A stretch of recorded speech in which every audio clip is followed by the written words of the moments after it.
Attention, please.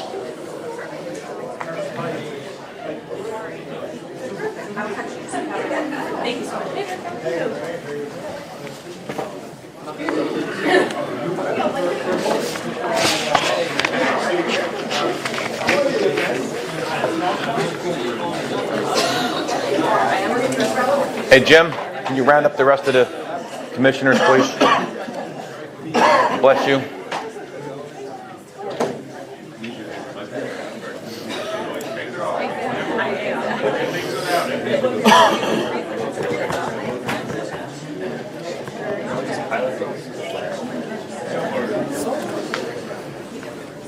Good afternoon, everyone. We're about to begin our meeting.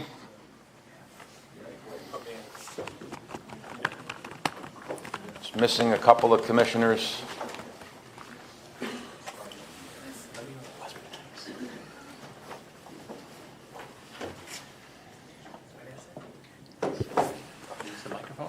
Yeah, so we're going to start. Is Commissioner Fisher out there? Richardson? I'll go check. Yeah, we got to get started. 1 o'clock means 1 o'clock.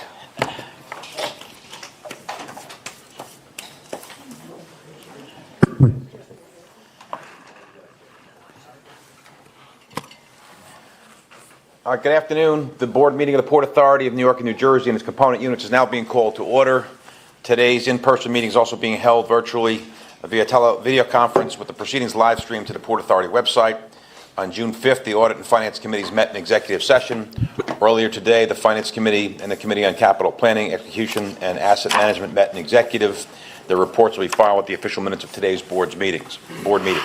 The Commissioners also met in executive earlier today to discuss matters related to security or public safety, matters involving personnel procedures, and matters involving ongoing negotiations or reviews of contracts or proposals, and to discuss and act upon matters related to the purchase, sale, or lease of real property where disclosure would affect the value thereof or the public interest. Just for the benefit of the commissioners, these are our microphones. Red is off, and obviously hit the button, green to go on. We appreciate for those folks who have been part of this remodeling. Do we like the remodeling here? Gary, what do we think? Very nice. Really appreciate it. Much more stable and Robert Rules-like. Much appreciated. First order of business, Michelle, come on in. We started. And I love seeing Kevin McCabe with that video. Yeah. It's a huge 10 by 10 screen, Commissioner McCabe. You should know that, and you were the only one on it. That's unfortunate for you guys. Jesus, right. Man. Welcome, Commissioner McCabe.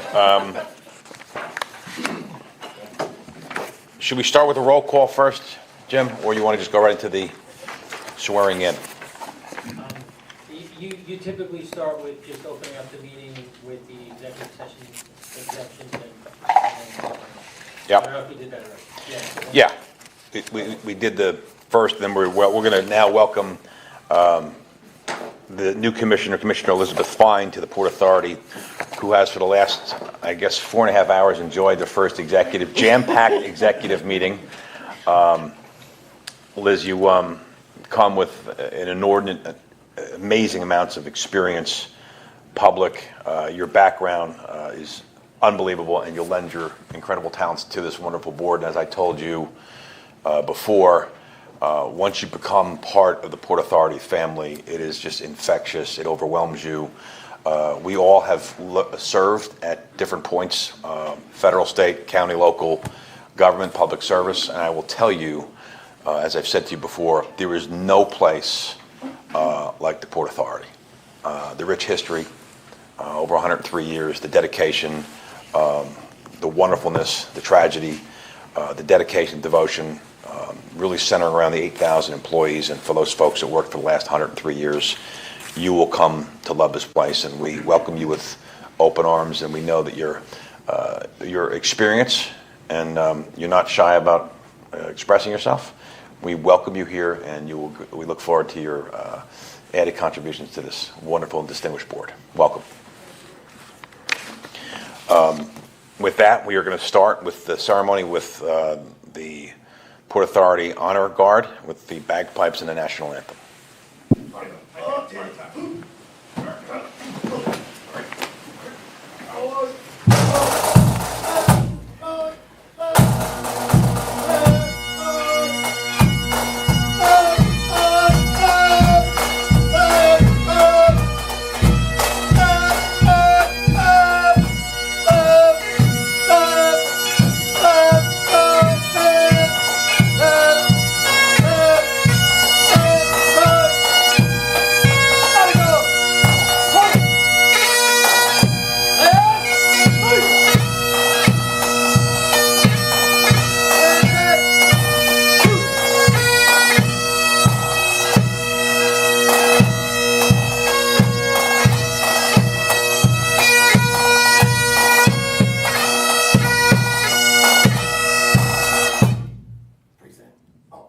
Oh, say, can you see by the dawn's early light what so proudly we hailed at the twilight's last gleaming, whose broad stripes and bright stars through the perilous fight, oh, the ramparts we watched were so gallantly streaming, and the rocket's red glare, the bombs bursting in air, gave proof through the night that our flag was still there. Oh, say does that star-spangled banner yet wave?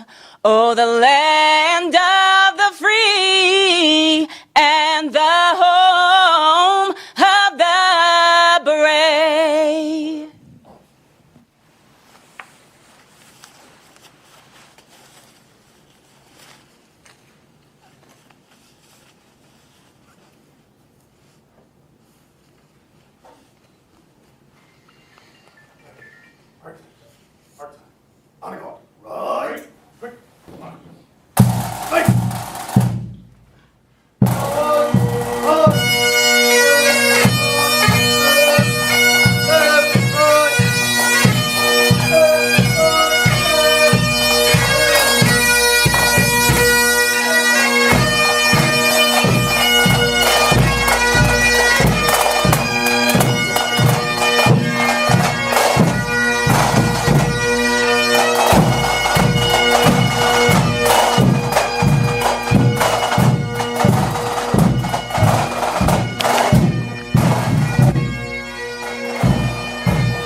All righty, you can seat, and we're going to swear in the wonderful commissioner.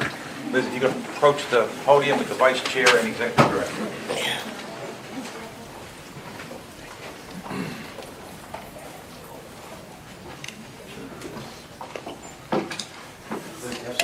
Have my husband. Michael, welcome. How are we doing? All righty, Liz, come on up. We're going to have three of us. Jeff? Three. Triple sworn in. Triple sworn in. Takes three. Jeff, you're going to want to be at the side since I'm holding the oath. Okay. All righty, please raise your right hand. State your name. Elizabeth Fine, Do solemnly swear do solemnly swear That I will support the Constitution of the United States that I will support the Constitution of the United States and the Constitution of the State of New York, and the Constitution of the State of New York, And that I will faithfully discharge and that I will faithfully discharge the duties of the office of The- Commissioner of the Port Authority the duties of the office of the Commissioner of the Port Authority of New York and New Jersey of New York and New Jersey according to the best of my ability. according to the best of my ability. Congratulations. Thank you. Thank you. Thank you.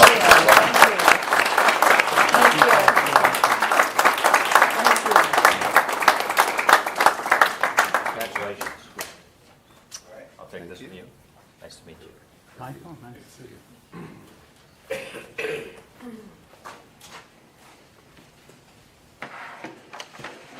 All Alrighty, Jim, could we have a roll call, please?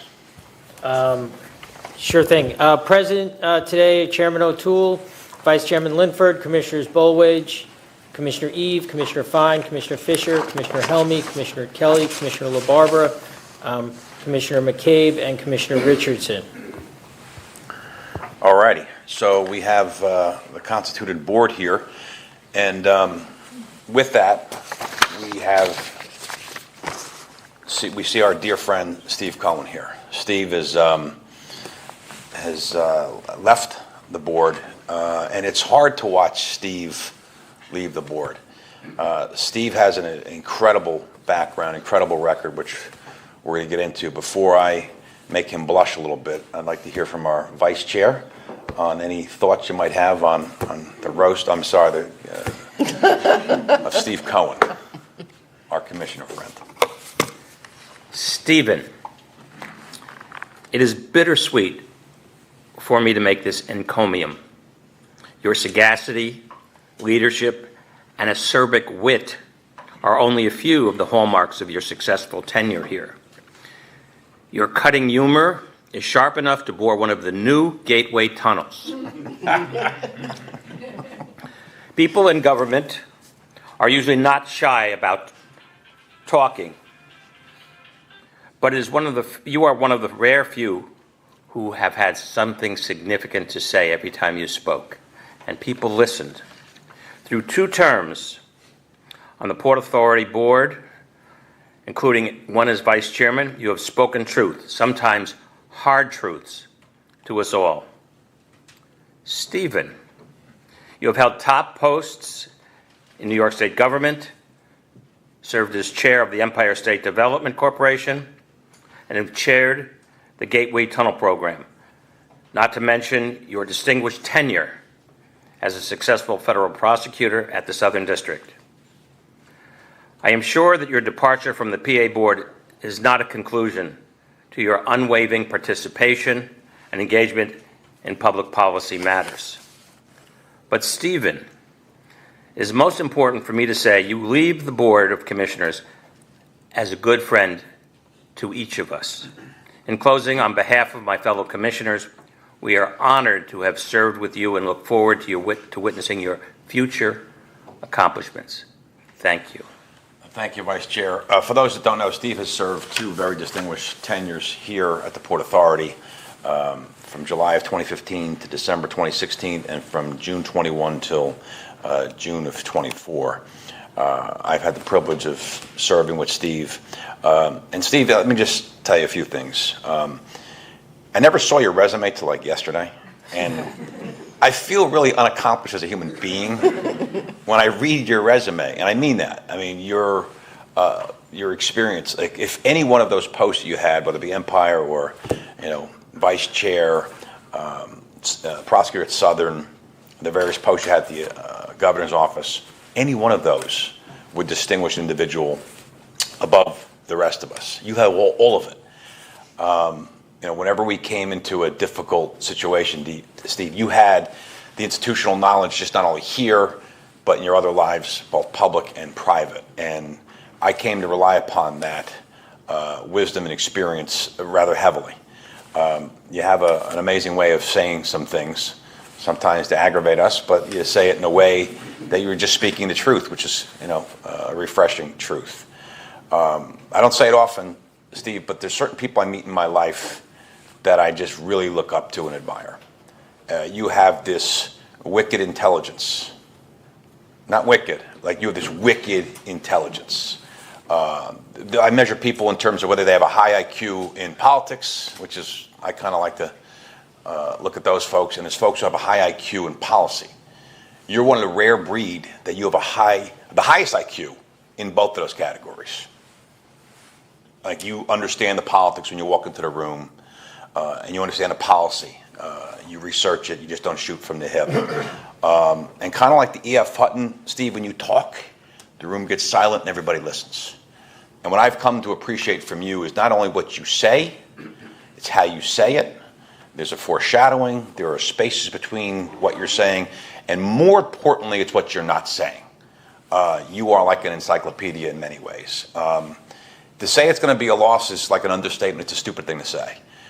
You moving on to your next chapter, which I'm sure is going to be fabulous, and I'm sure you'll be intersecting with us, me, and the rest of us, because I will tell you, I will be, as I've told you privately, I will be calling on you to seek some advice and ask you about some history that you have at your fingertips that is not readily available to the rest of us.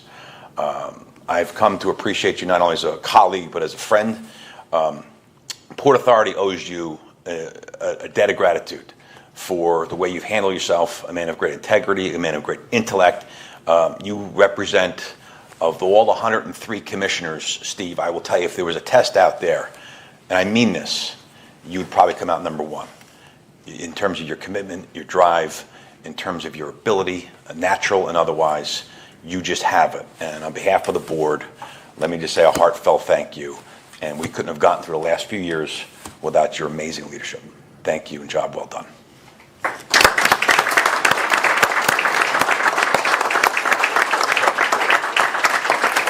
Before we give you the ceremonial hard hat and plaque, and I'm going to ask at that time all the commissioners stand up and we'll give it to you. Is there any commissioners want to be heard before we hear from Steve? And remember, Steve, we do have the power of the microphone after you sit down.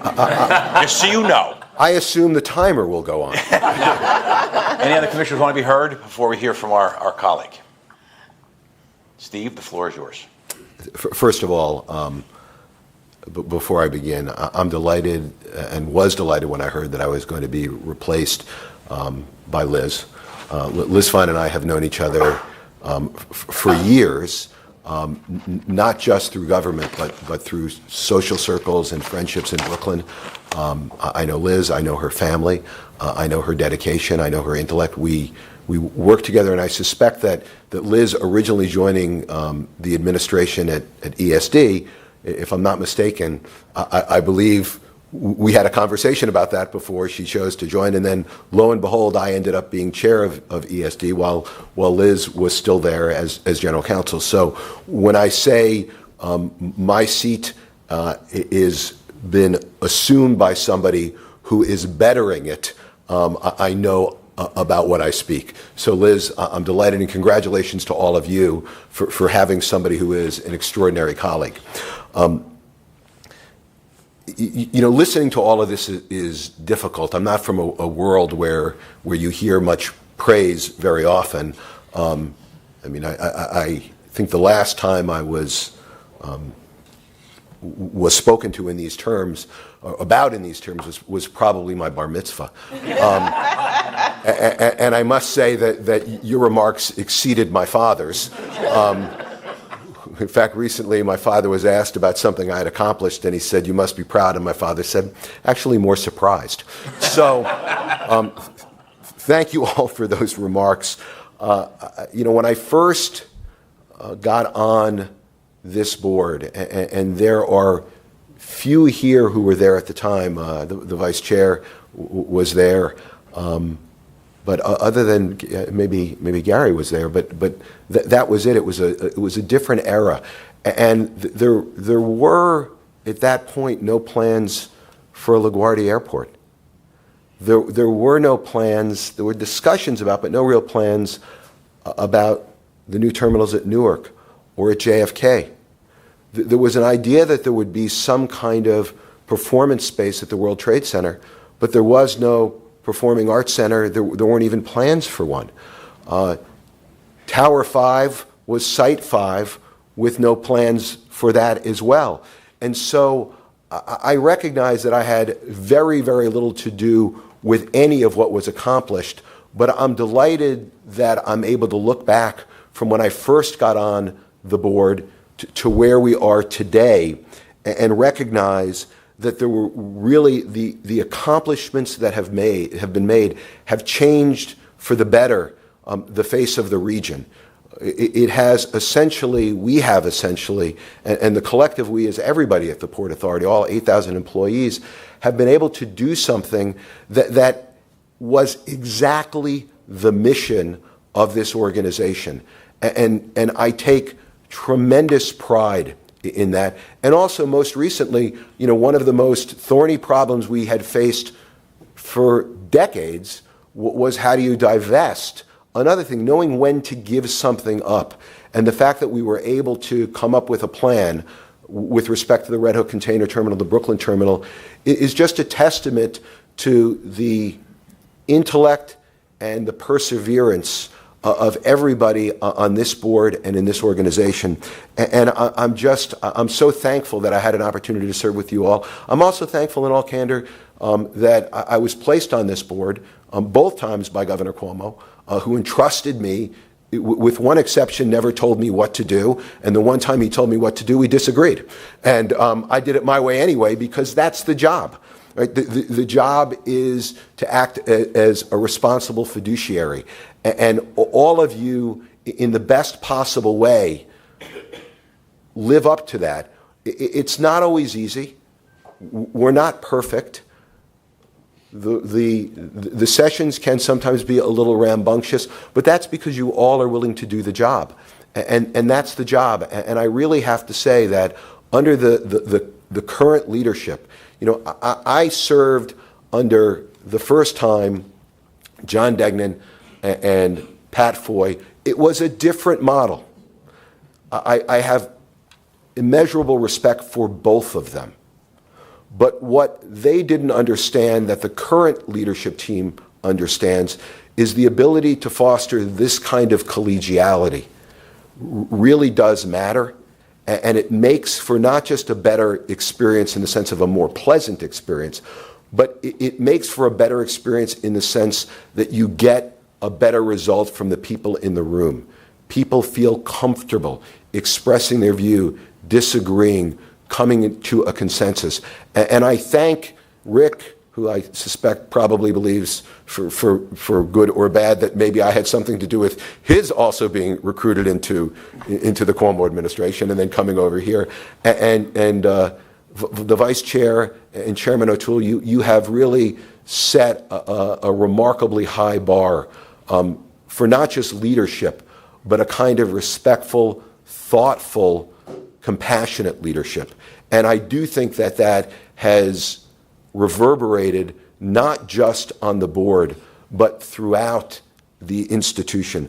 I frankly would love to sit up here and name the 100 or so people who have made this a rewarding and productive experience. I mean, the unsung hero in my mind is always Libby McCarthy, who has just, you know, through thick and thin, quietly is one of the great intellects and truth tellers. But you know, Steve Plate and Lillian Valenti and James Allen and James McCoy and Peter Simon and Michael and Natasha and Mercedes, and I can go on and on and on. But it is a testament to this organization that it brings out that kind of commitment and that kind of dedication. But at the end of the day, it was the time spent with all of you, and the world doesn't understand how much time for an unpaid position. I mean, God bless, and I'm always reminded of David Steiner,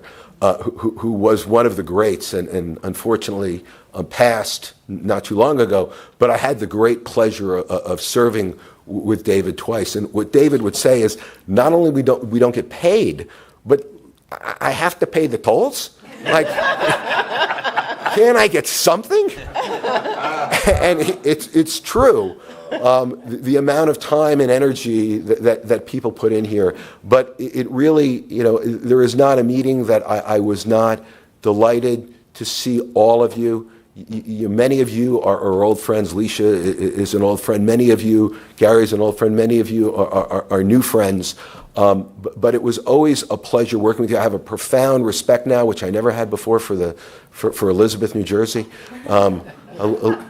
I have the great pleasure of knowing leadership in Elizabeth. I don't go through Elizabeth without noting that when it comes to being wired in a community, I'm wired in Elizabeth.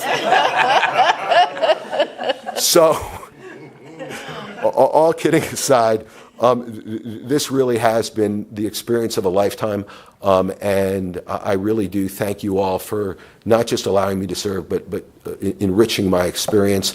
I can tell you, I have watched Murray over the years, and going forward, you can expect to see me in the public session, in the speaker's platform, getting my comments in maybe a little over 3 minutes. If I go 3:10, please allow me the indulgence of exceeding that. But again, there's Amy. I've seen her come up through this organization.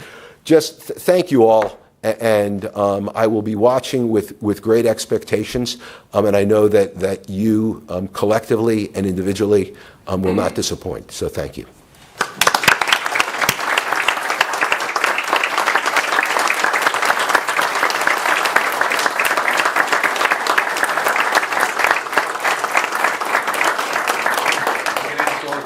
Come join as we do a plaque presentation and a hard hat presentation. Executive Director as well.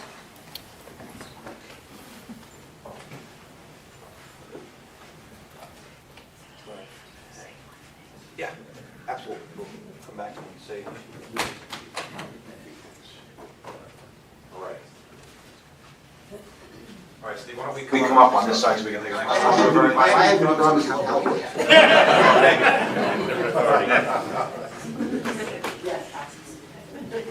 So Michelle, you're going to present this to him, and Winston, Dr. Chappelle, you'll present this hard hat.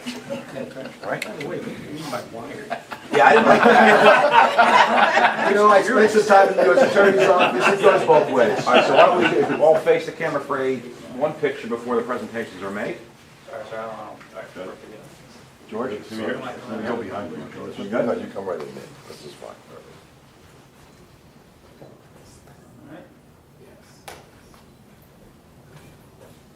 Thank you. All right, so we have a couple of presentations. Commissioner Richardson? However you'd like to handle it. I would like to hand it over to you for your distinguished service. We will see you soon. Thank you so much. Greatly appreciated. Vice Chair? This is the Service Excellence Award presented to the Honorable Stephen M. Cohen. The Board of Commissioners hereby recognizes the important contributions made by Commissioner Stephen M. Cohen to the Port Authority of New York and New Jersey and the region it serves. Since appointment to the board in June 2021 through June 2024, Commissioner Cohen has given tirelessly of his time, talent, and expertise with distinction as a member of the Board of Commissioners, including Chair of the Committee on Finance, as a member of the Security Committee, and has committed to the agency's core mission of building and maintaining transportation infrastructure for the region in a fiscally prudent manner and ensuring the safety and security of agency facilities. It is with sincere appreciation that the Board of Commissioners thanks Commissioner Stephen M. Cohen for his leadership and service, June 2024. Thank you, Mr. Vice Chair.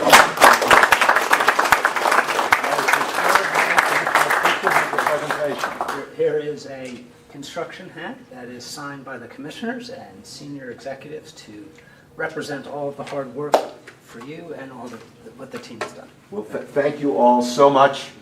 It is so appreciated, and I will treasure all three of these items. Terrific.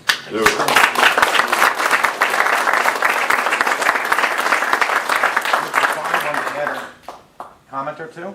I just wanted to say Steve has been a great friend for a number of years, many years, and but they don't make shoes big enough for me to fill, for me to use to fill what Steve is left behind. I've seen personally how you cut through so much and speak truth with clarity, and you have such commitment and energy, and I will try to honor those qualities, as your legacy is very significant here. So thank you for everything you've done. Well, thank you so much. Thank you.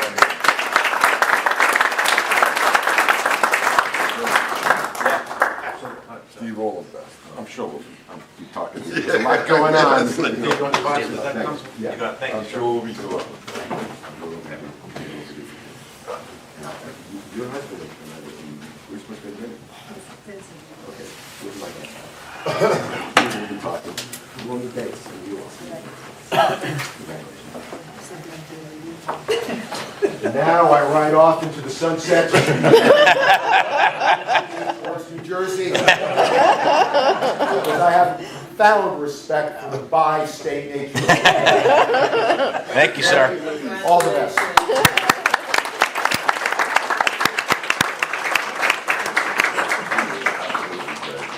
All righty, for our next order of business, now I want to hear from our executive director and his report. Rick? Thank you, Mr. Chairman. I do have to say just a parting word of thanks to Steve Cohen. He was a large measure of how I came to state service. He was always available for advice, counsel, and support, and I am truly grateful for our long association. Mr. Chairman, for my report today, I want to cover two broad items, and I will be brief. First, as we are reaching the middle of the year, I do want to touch briefly on the highlights for the agency throughout the first half, and then I want to summarize how our facilities have been performing. If you look back over the last 6 months, it was a very eventful 6 months. We announced the publication by the Federal Transit Administration of the draft environmental impact statement for the Midtown Bus Terminal replacement and reached an agreement with New York City on the city's contribution to help defray the construction costs of that project. We announced 2 honors for the new Newark Airport Terminal A from the preeminent global rating organization Skytrax. First, an award to the terminal for the prestigious Skytrax 5-star rating and the honor of receiving Skytrax 2024 Best New Airport in the World award. We announced that LaGuardia was rated first in its size class in one of the best regarded passenger surveys in North America, a stunning departure from past surveys which had rated it dead last. We announced the $430 million Path Forward program to invest in and upgrade stations, tracks, and other critical equipment. We broke through, as Commissioner Cohen noted, a 30-year stalemate, reaching an agreement with the City of New York, New York State, and New York City Economic Development Corporation to transfer the operation of the Brooklyn Marine Terminal to New York City in return for the city transferring full ownership of the Howland Hook Port to the Port Authority. We continued the rollout of TAP, Path's new contactless touch-and-go fare payment system, to all stations in its system. We broke ground on the largest on-site solar plus storage project in the history of New York State with the start of construction on the solar canopy installation at the long-term parking lot at JFK Airport. We announced that the JFK redevelopment program had awarded a record $2.3 billion worth of contracts to minority and women-owned businesses, MWBEs, in that construction project. We graduated 109 Port Authority Police Department cadets into our police force, and representing an extremely diverse class that represents our continued commitment to our police being representative of the communities that they serve, and we of course thank them for their service. We achieved very strong financial performance in the first 6 months of 2024. These achievements are not a comprehensive list of all that we did at the agency, but we do have much to be proud of. More importantly, they are a testament to the dedication of our workforce to achieving our goals, and without whom we could not do so, and fulfilling our mission to keep the region moving. We also continue to be grateful, as I say each month, to all of our employees for their hard work and dedication, and to the unions and their leaders who represent 2/3 of the agency's workforce. Turning to our facilities, in May of 2024, volumes across the agency's facilities were extremely strong, with a particularly strong performance at our airports and at the seaport. Last month, Port Authority airports continue to set new records with respect to passenger volumes.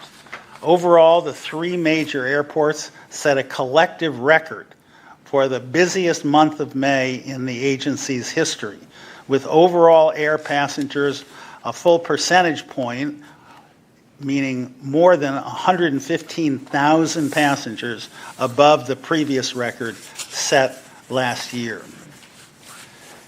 In May, our seaport turned in an extraordinarily strong monthly performance with more than 22% more cargo than pre-COVID May 2019 and increased activity by 12% over last month. And just to put an exclamation point on that performance, for the month of May, the Port of New York and New Jersey held the #1 spot as the busiest seaport in the country. Our bridges and tunnels continued their strong volumes in May 2024 with levels in line with pre-COVID May 2019, and path ridership in May continued to grow, reaching the highest overall ridership and highest average weekday ridership since the onset of the pandemic, with an overall ridership at 70% of 2019 levels. With that, Mr. Chairman, I conclude my report. Thank you very much. Any questions? Is Mary Lee here? Did she? Mary Lee. So Mary Lee, and we're going to have a special celebration, Mary Lee, in July. For those that don't know, she's leaving the 12th. We got that straight? July 12th. So 12th. But I felt just compelled, and we'll save some of the niceties in July, Mary Lee, but I just feel compelled to say something today. Because often in life, you don't appreciate someone until they're gone. Mary Lee is here with us in spirit and in body for the next 2 weeks.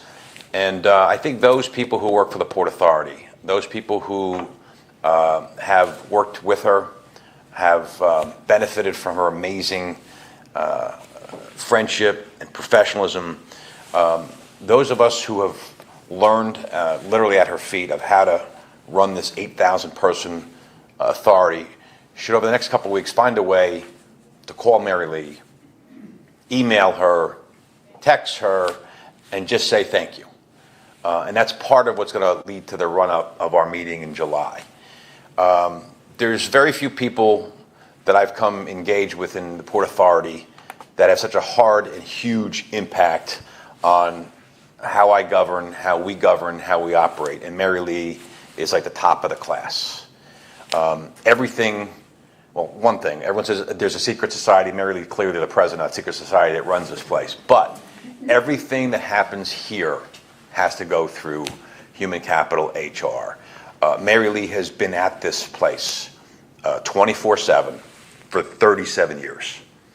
And Liz, I say, this is the type of caliber of person you find at the Port Authority. And we should embrace the Mary Lees of the world. She's a role model, just not for my daughter, but for my son. She's a role model for all of us. I've seen Mary Lee in the hardest of times during COVID just make the brave and really difficult decisions. When Floyd was murdered, we sat around and she talked about what had to be done to make sure our employees felt safe. When there was hard decisions that had to be made with some of our employees, she was the first with a great humanity and dignity, humility. She led the charge. When it was the 93 bombing or the 2001 bombing, she was here to help embrace the employees, the victims' families. And when we have those very solemn ceremonies and remembrances, Mary Lee is always in the background whispering to people like me who was not here and to Rick and others and say, don't forget this aspect. You put great color and texture, Mary Lee, into this life called the Port Authority. And I often say you have one of the most difficult jobs, Mary Lee. You do. You're not going to make everybody happy because hard decisions have to be made, and some people get yes, some people get no, and HR is where the intersection of hard decisions have to be made. Mary, this place wouldn't run, Mary Lee, without you. You have inspired me. You have inspired many of the people who you worked with. You have touched thousands of people over the 37 years. So my only request to the commissioners who have worked with her, and my only request to the colleagues senior staff, and the employees, present and past, reach out over the next 2 weeks and say thank you to Mary Lee and how she's had an amazing impact on all of our lives. Mary Lee, next 2 weeks, it's going to be hard to kind of capture your life in July. We're going to try to do our best. But on behalf of our folks, on behalf of me, and behalf of the commissioners, behalf of every person who's worked here during your 37 years, heartfelt thank you. Thank you very much.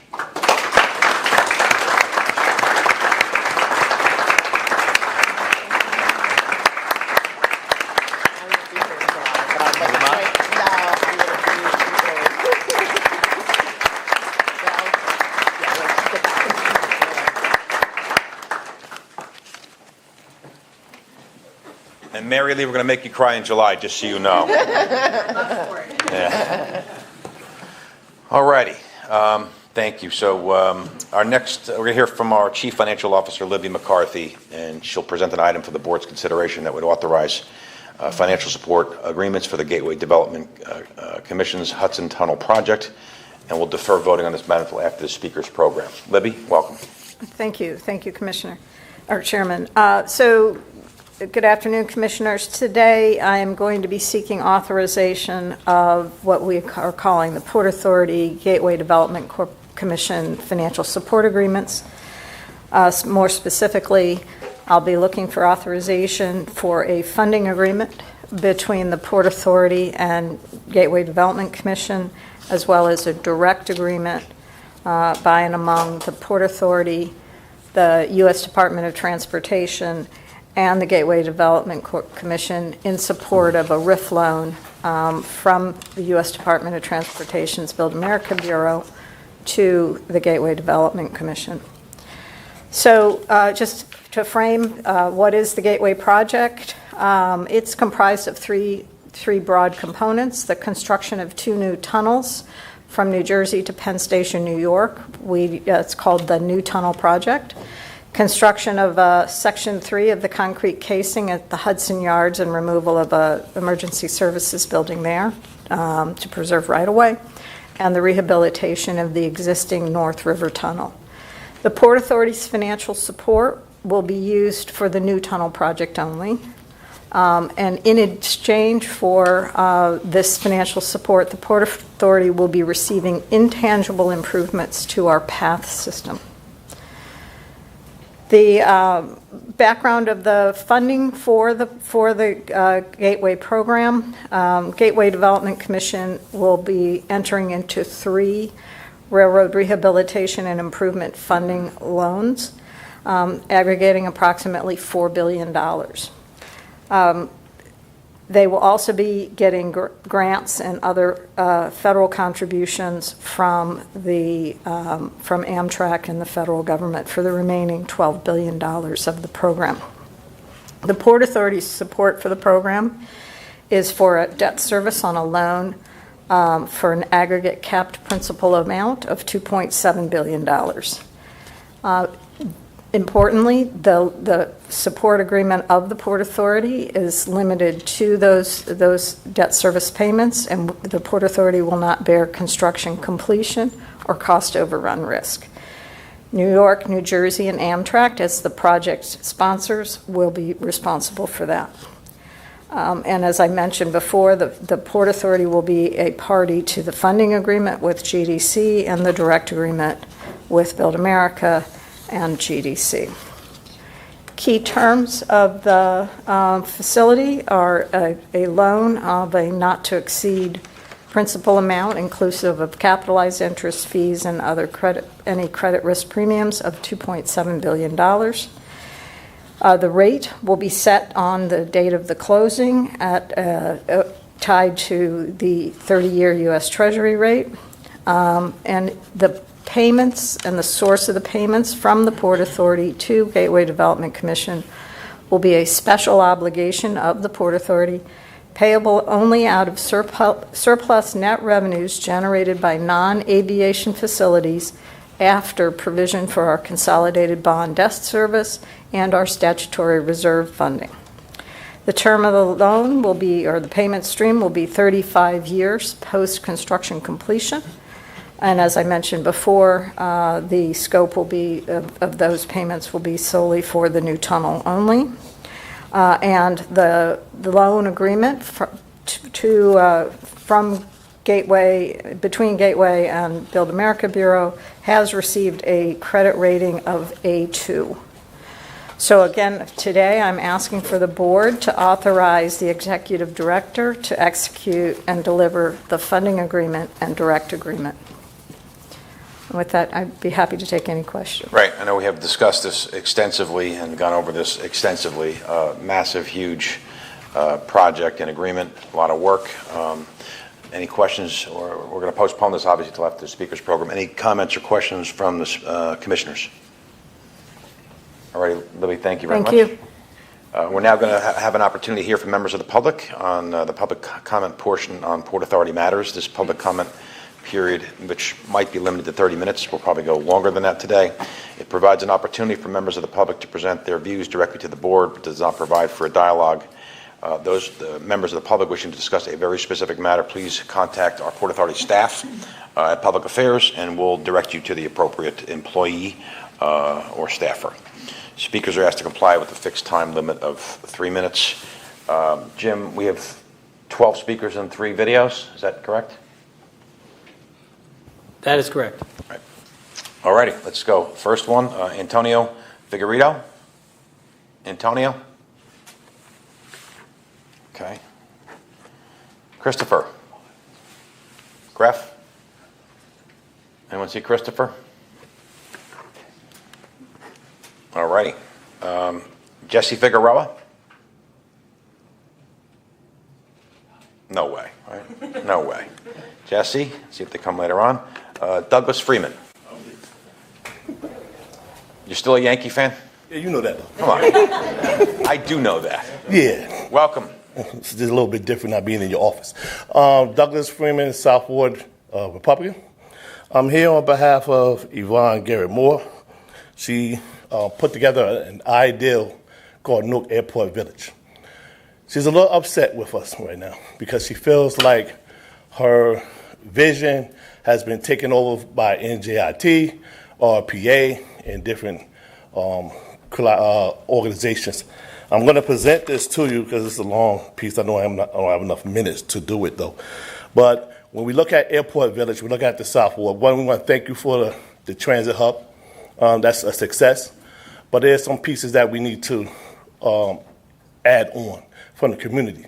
Now, we're not asking for no handouts. That's not what we're looking for. We're looking for it to be business partners. In the business partnership in 2011, during the Choice neighborhood, we was in collaboration of bringing in people. Y'all move people, we bring people into the community, like Weekway Park. When we look at Weekway Park, we're doing over 400,000 people. We're doing airport Airbnb people that are coming here. But there's no relationship with the South Ward businesses. When we're looking at the airport Aerotropolis, we went to Atlanta, we went to Australia, we went to all these different areas to look at how do we build economic wealth in our community along with supporting the airport. When we look at coming into the airport, when you look at the community board, you look at the welcoming center, I am ashamed of what it looks like right now because it doesn't speak of the great things that are being done through the airport. It doesn't speak of the great things that's being done in Essex County, Newark, and the community. We want an Aerotropolis that includes all of Essex County, the businesses that are promoted in the Welcoming Center, and we also, as business owners and community organizations, just want a place where we can say, how can we help the Port Authority? Right? And what does that mean? It's the same thing as when you go to Myrtle Beach. There's a business commerce that actually is in partnership with the airport, and we actually, in that particular area, they are in connection with the airport. The airport is a major economic advancement for the South Ward of Newark. All right, we have redevelopment that's coming. Okay, we have redevelopment that's coming. So through your office, Mr. Chair, we want to have a meeting to speak with our community, though, not people who say they represent the community and come to you for a grant or come to you for funding, and then we don't see it on our end. We want to have a meeting, not just in the park or having us do a survey and getting us on a committee. We want to have a tangibles that is not done through politicians. Thank you. Thank you, Douglas. Good seeing you again. And Zach, follow up with Doug Freeman, please. Thank you. Alrighty, Tisha Taylor.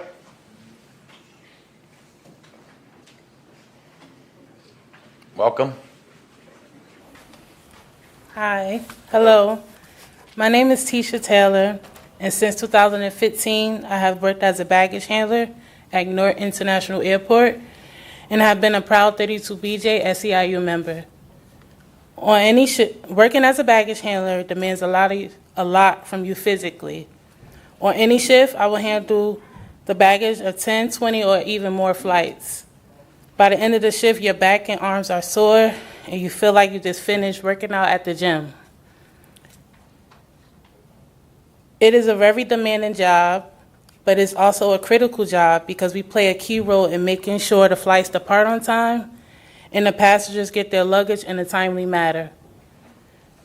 Airport workers like me are the backbone of EWR, and we deserve a wage that reflects that. Like I mentioned, I have worked at EWR as a baggage handler since 2015. In that time, I have seen our wages increase bit by bit. Every increase has been important.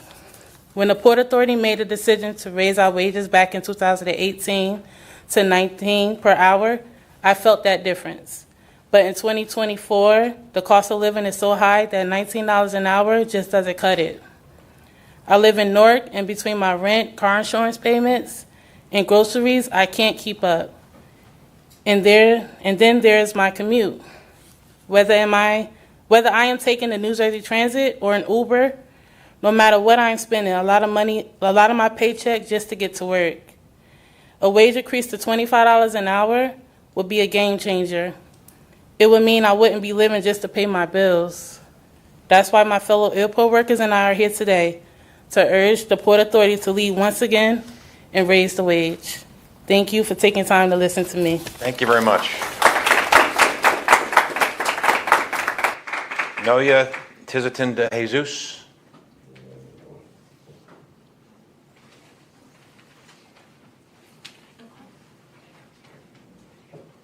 Welcome.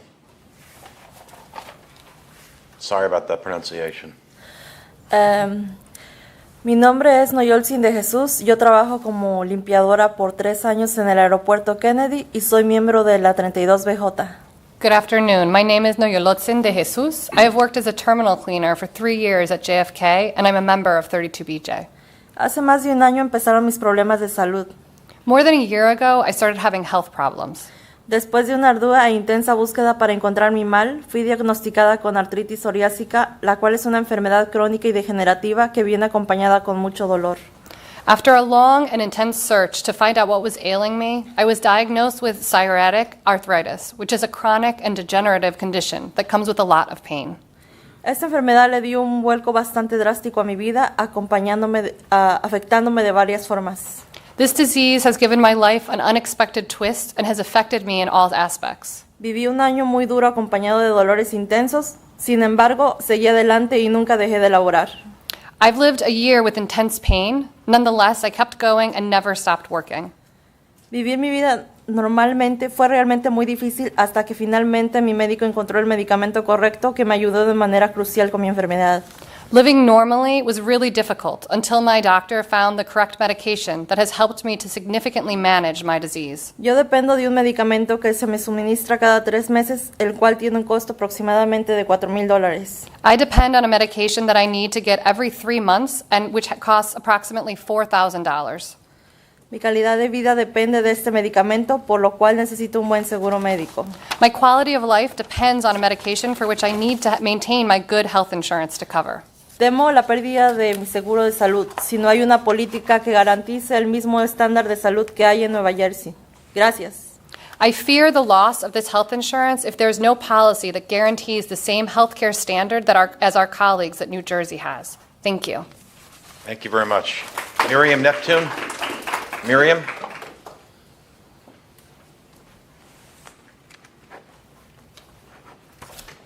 Thank you for giving me the opportunity today to speak. My name is Miriam Neptune Romeo, and I work as a wheelchair agent at JFK Airport Terminal 4 for the past 7 years.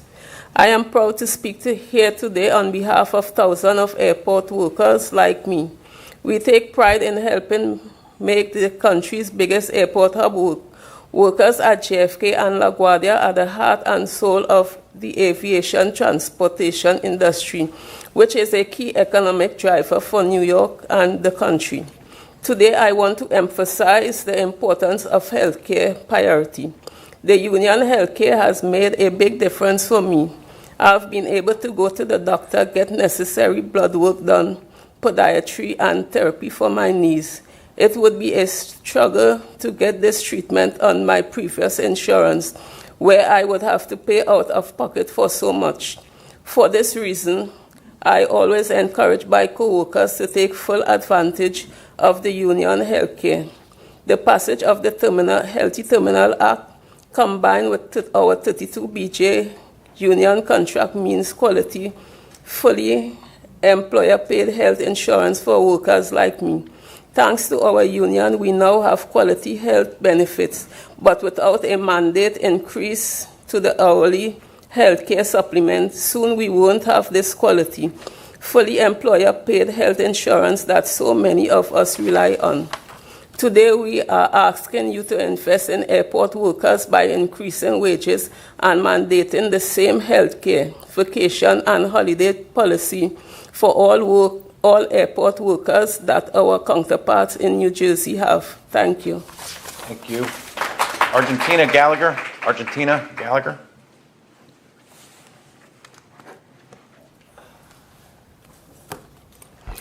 Hello.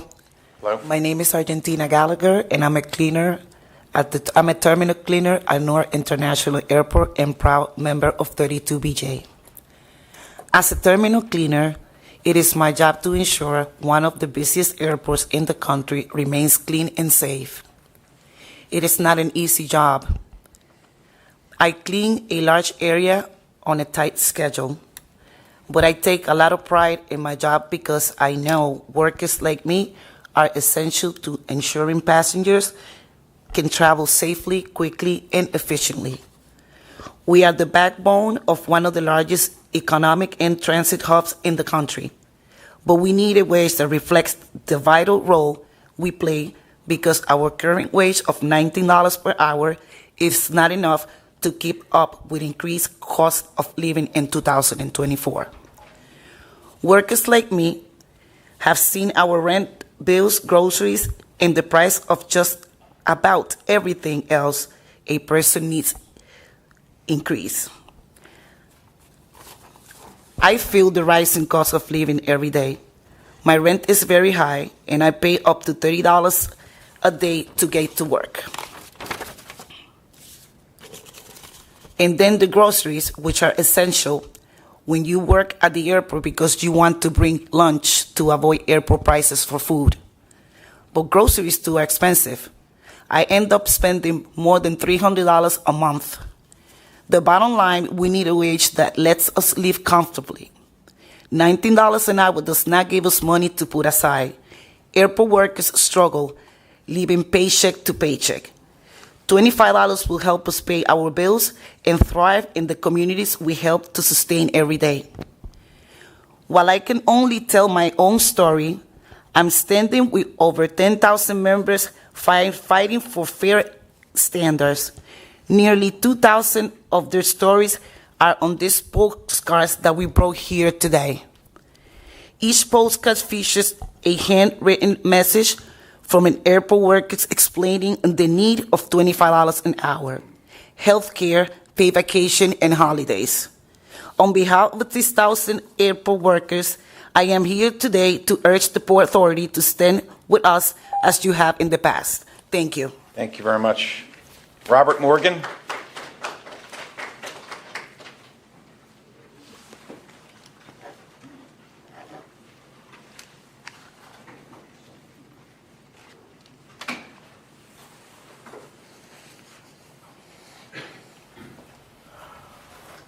you doing, everyone? Hello. Thank you for your time and congratulations on all of your amazing accomplishments. I can't imagine the challenges that come with governing such a vast infrastructure and being responsible for the safe passage of every soul that utilizes our transportation systems. Regarding Port Authority's vast transportation infrastructure, is it possible for details to slip through the cracks that can compromise our safety initiatives, resulting in the possibility for potential class action lawsuits or whistleblower cases? The answer is absolutely. Today, I humbly request that you bless me with an opportunity in assisting in the prevention of such issues from ever happening. Instead of being identified by my badge number, I would like to be identified by caring, having great ideas, and an unwavering ambition for what I hope is a God-given ability to identify value or the costly details that may be slipping through the cracks. Will you bless me with the gift of presenting potential solutions that will promote safety and monetize value in the process? In the past 16 years as a PATH employee, how many passengers have died or suffered serious injuries resulting in the loss of limbs and the burden of unnecessary trauma?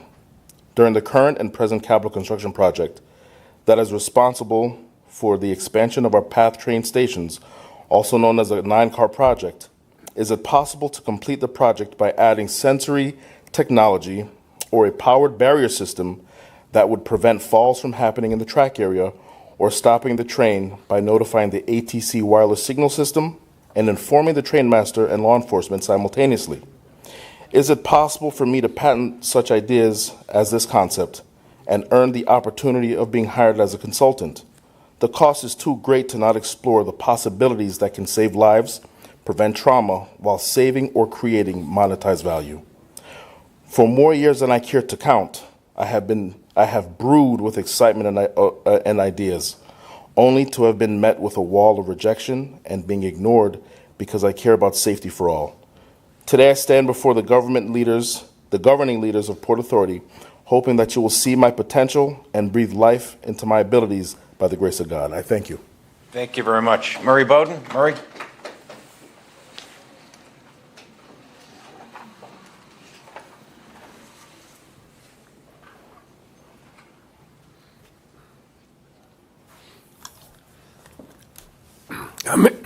I'm here for a couple of reasons.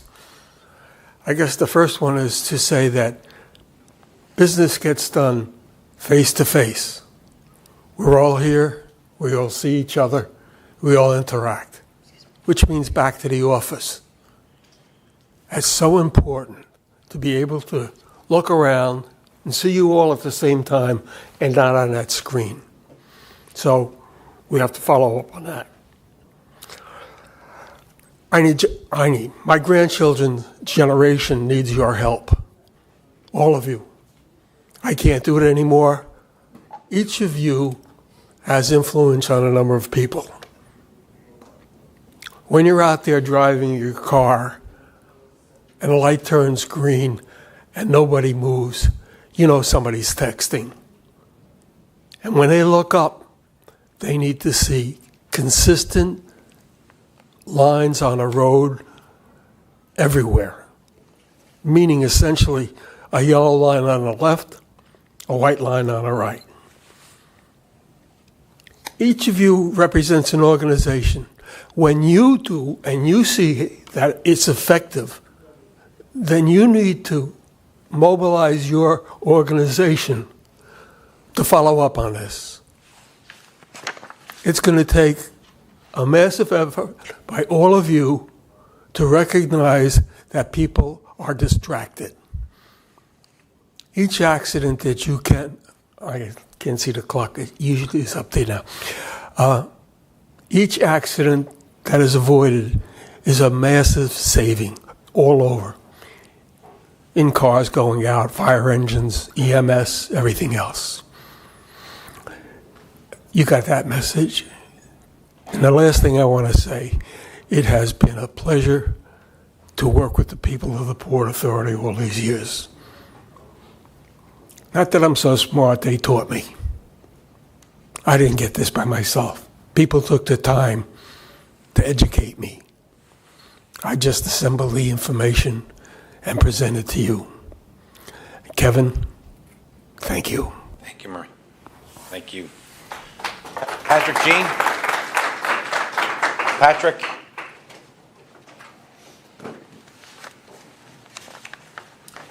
Good afternoon, and thank you for having me. Hello, Commissioners of the Port Authority. My name is Patrick Jean, and I'm a driver for LSG Sky Chef at JFK, which catered the in-flight food for the airplanes. I live in Bushwick, Brooklyn. I have a wife, 4 children, and 2 beautiful grandkids. Airport workers like me work incredibly hard. We are dealing with more passengers than ever before. As a driver, I take the carts loaded with food and beverages to departing planes, and I take trash off the planes when they arrive. If you are flying and you are well-fed, relaxed, and your plane doesn't smell of garbage, you thank me. My coworkers and I work incredibly hard, but we are not making enough money across my workplace. I see my coworkers who are dishwashers, porters, and drivers who make less than $20 an hour. With the price of everything rising, too many of our coworkers have to take a second job to make ends meet. How is it fair for us to work so hard for so long and miss out on ability to spend time with our families? Airline, catering, and airport concession workers are done being left on the ground while industry's profit soars. We need the Port Authority to do 3 things to correct the balance and improve our lives. First, we need the minimum wage of $25 for airports and airline catering workers. Second, we need to guarantee parity in health insurance, vacation, and holiday and standard for New York and New Jersey. And third, we need to make sure these benefits include concession workers at LaGuardia and JFK airports who have been excluded for no good reasons. I urge you to take action to these priorities. Thank you. Thank you for listening. Jacqueline, guilty. Jacqueline?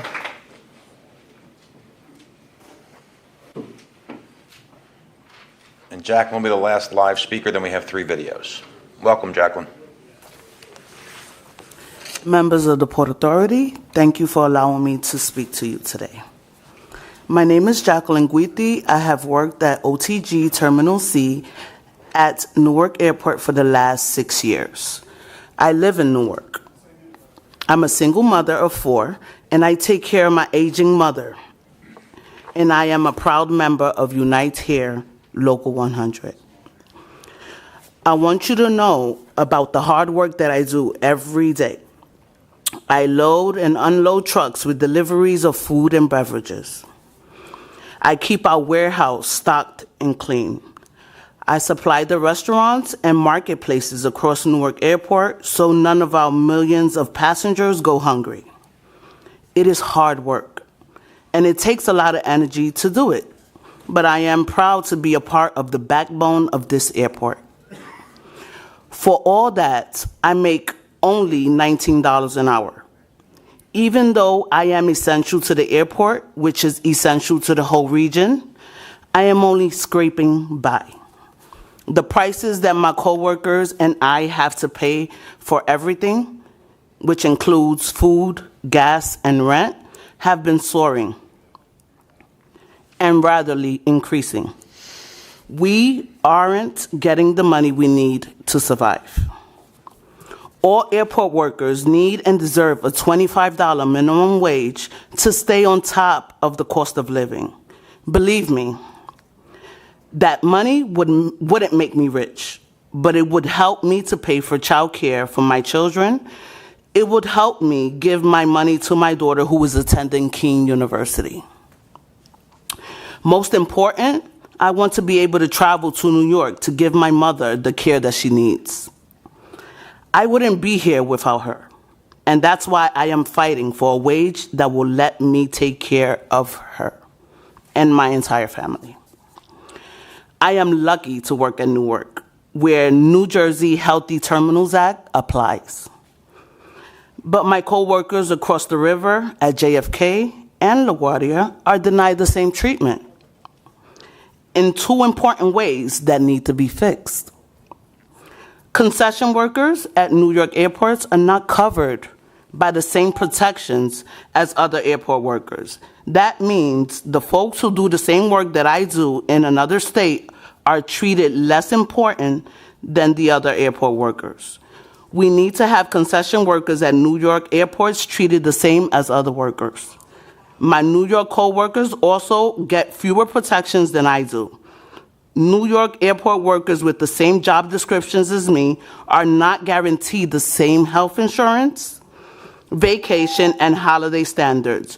We need parity between the states so that all workers have access to these same benefits.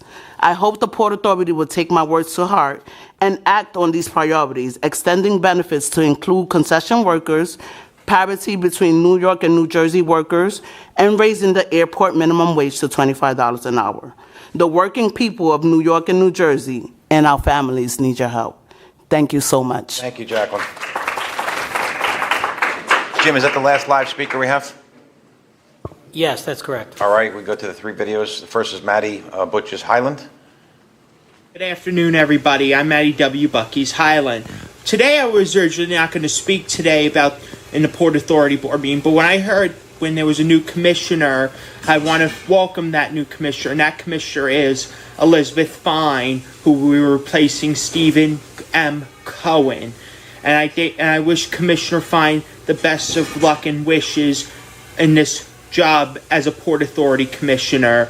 That's all I have to say for this month. Thank you, and God bless each and every one of you. And I turn back over to Mr. Kevin J. O'Toole.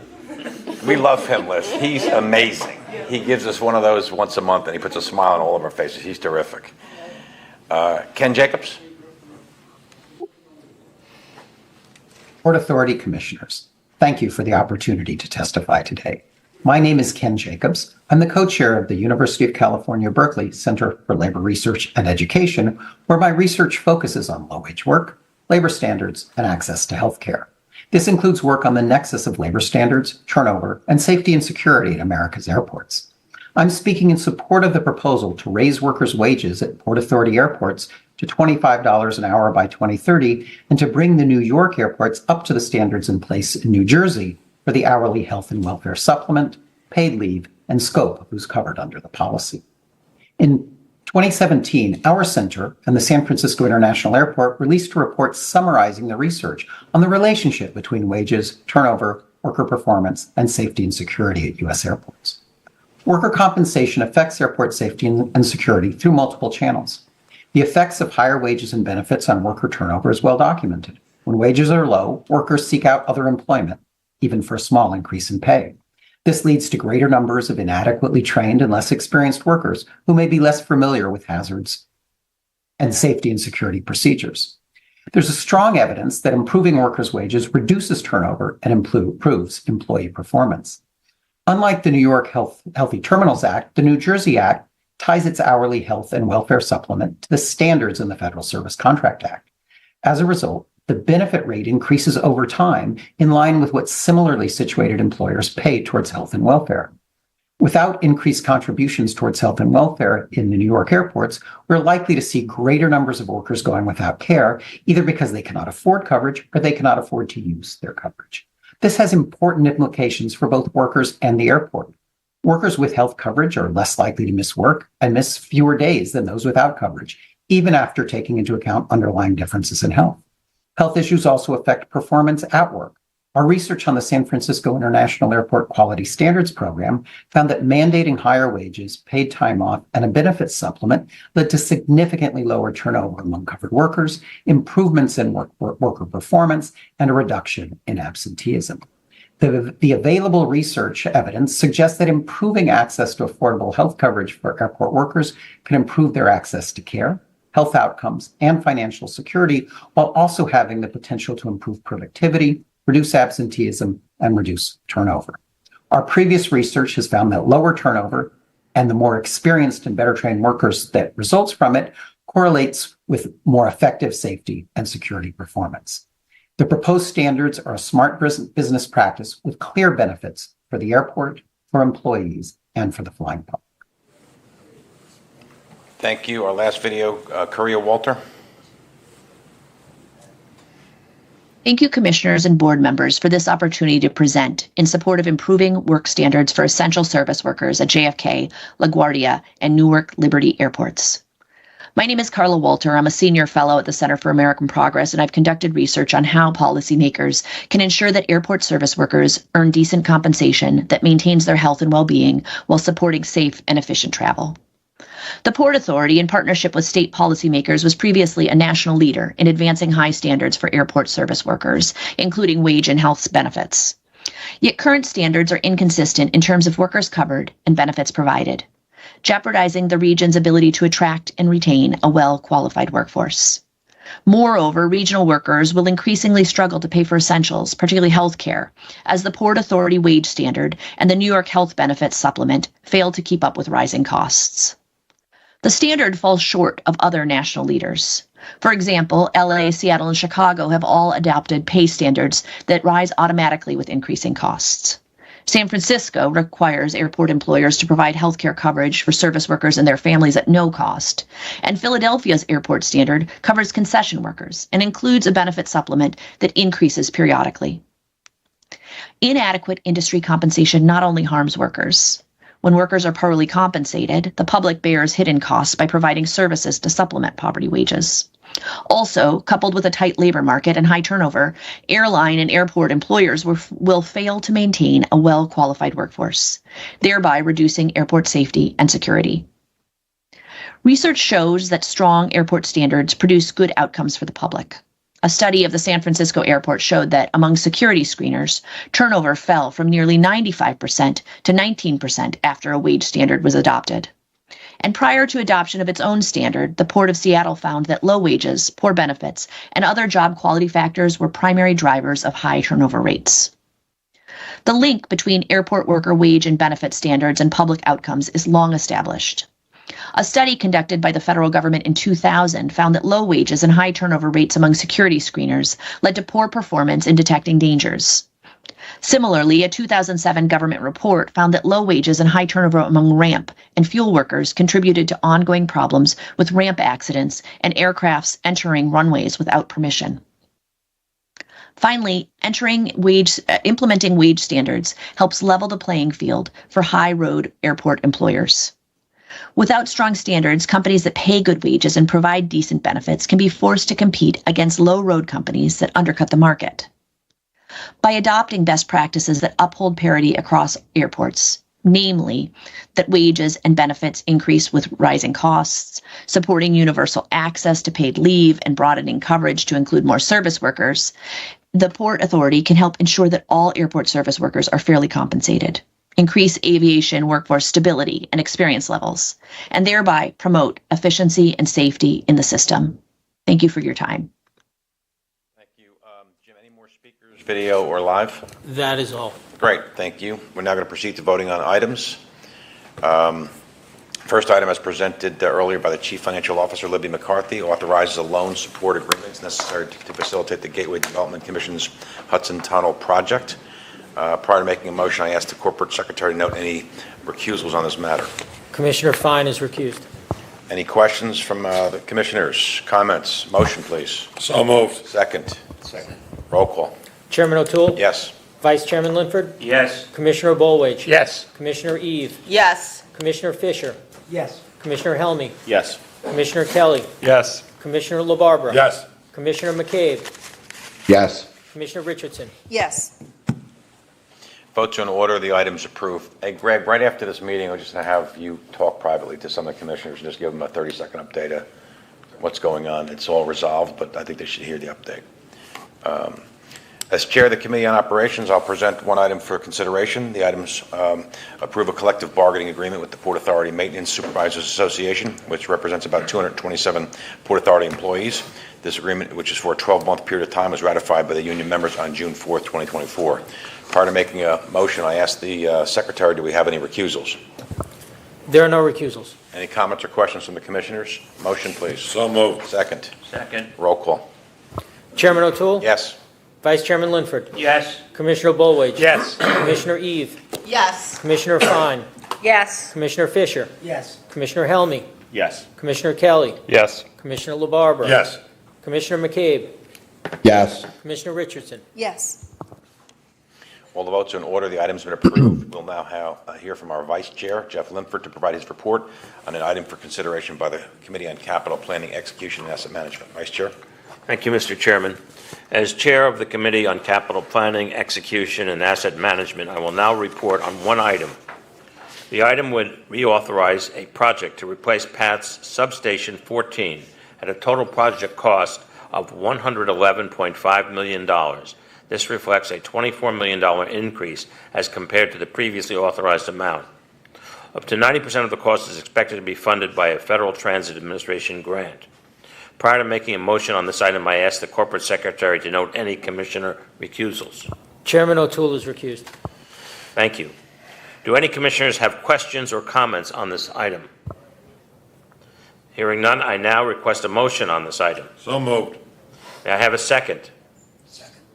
Thank you. I now request the Corporate Secretary to call the roll for voting on the item. Vice Chairman Linford? Yes. Commissioner Bollwage? Yes. Commissioner Eve? Yes. Commissioner Fine? Yes. Commissioner Fisher? Yes. Commissioner Helmy? Yes. Commissioner Kelly? Yes. Commissioner LaBarbera? Yes. Commissioner McCabe? Yes. Commissioner Richardson? Yes. As the votes are in order, this item is approved, and I turn it back to our chairman. Thank you very much, Vice Chair. Next, Commissioner McCabe, as Chair of the Audit Committee, will provide his report on an item for consideration by the Audit Committee. Thank you, Chairman. As Chair of the Audit Committee, I wish to recommend a resolution authorizing the retention of the agency's independent auditors. This will be a vote of the Audit Committee members only. By way of background, KPMG LLP was retained in 2019 as independent auditors on the basis of a competitive solicitation selection process. The retentions provided that, subject to annual retention as determined by the Audit Committee, such services may be extended through 2025 as determined by the Audit Committee. The committee, consistent with its responsibilities under the bylaws and its committee charter, and after due review of KPMG's qualifications and performance to date, has determined to retain KPMG as independent auditors for the audit year ending December 31, 2024. I also wish to note that for the 2024 audit engagement, certain non-financial statement-based services, including contractually required audit services, will continue to be provided by Mitchell Titus, a Port Authority certified minority and women-owned business enterprise, in furtherance of the agency's MWBE subcontracting goals. Do any commissioners have comments? Prior to making a motion on this item, I would ask the Corporate Secretary to note any committee member recusals on this matter. There are none. I now request a motion from a committee member who is not recused on this item. So moved. Second? Thank you. Now I request the Corporate Secretary to call the roll of committee members present for voting on this item. Commissioner McCabe? Yes. Commissioner Eve? Yes. Commissioner Bollwage? Yes. Commissioner Fisher? Yes. As the votes are in order, the item is approved. Mr. Chairman, thank you. Thank you. Next, we're going to hear from Commissioner McCabe as Vice Chair of the Finance Committee. He'll provide his report on two items for consideration by the Finance Committee. Thank you, Chairman. As Vice Chair of the Committee on Finance, I will now present an item under the committee's purview. This will be a vote of the Finance Committee members only. The item authorizes agreements with the Willis Watson Northeast, the highest rated proposer pursuant to competitive procurement process, to provide brokerage services and administration services for the Port Authority's owner-controlled insurance program. Each of the two agreements is for a 3-year term with one 3-year option. Prior to making a motion on this item, I ask the Corporate Secretary to note any committee member recusals on this matter. There are no recusals. Do any of the commissioners have any questions or comments on the item? I now request a motion on this item. So moved. Can I have a second? Second. Thank you. I now request the Corporate Secretary to call for a roll call on this. Commissioner McCabe? Yes. Commissioner Kelly? Yes. Commissioner LaBarbera? Yes. Commissioner Richardson? Yes. As the votes are in order, the item is approved. Mr. Chairman, thank you. Thank you. There being no further business, we move to adjourn. Motion? So moved. Second? Second. All in favor? Aye. Aye, meeting's adjourned. Thank you. Greg, if you just come up and just privately give us a quick briefing.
He's not here.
Good afternoon, everyone. We will start our Q&A.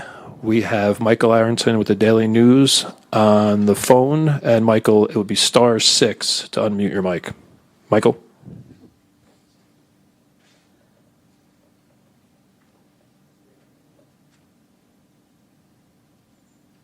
Did that work? Yes, sir. Okay. Am I the only person so far? Doesn't matter. So it's a question about the RIF loan that Libby McCarthy was discussing. A couple things. What is the interest rate on that loan? And have the loan documents or the agreements between the Port Authority and GDC, have they been published? The funding agreement between the Port and GDC backing the loan. So what the interest rate is going to be and the loan documents and when they're going to be available on the Port website. Thank you. All right, Libby McCarthy, our CFO, is going to answer. Libby?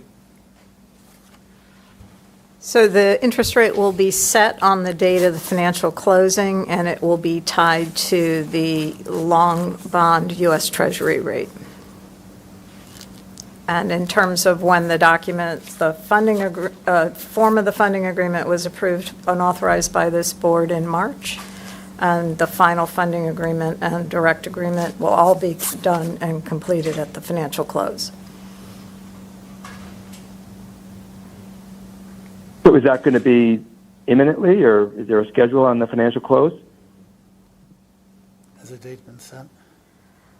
Or is that going to be set by GDC? It's set by GDC. So some point in the future. Okay, thank you. Thank you. Yep. Tom, anything else? That's it? If no other questions, that concludes the Q&A. Thank you very much, everyone. Excellent.